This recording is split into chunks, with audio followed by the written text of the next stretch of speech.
This short video explains how to install the bel.guard configuration application.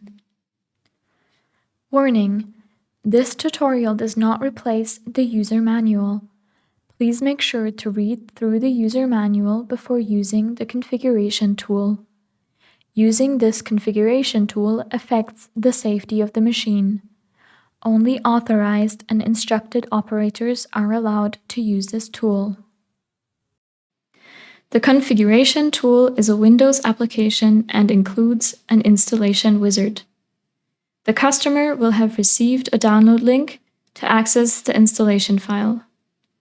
The system requirements are a modern computer with Windows 10 or newer, and you will need less than 100 megabytes free disk space for the installation.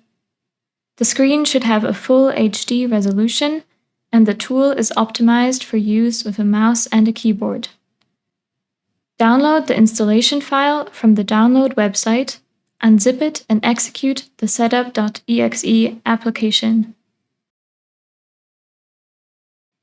The setup wizard will guide you through the process of installation. To install to this folder, click Next. To install to a different folder, enter it below or browse. Start the installation by clicking Next.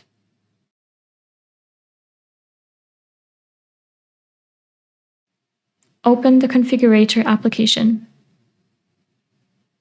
Please make sure to watch our other tutorials on how to use the bel.guard configuration application.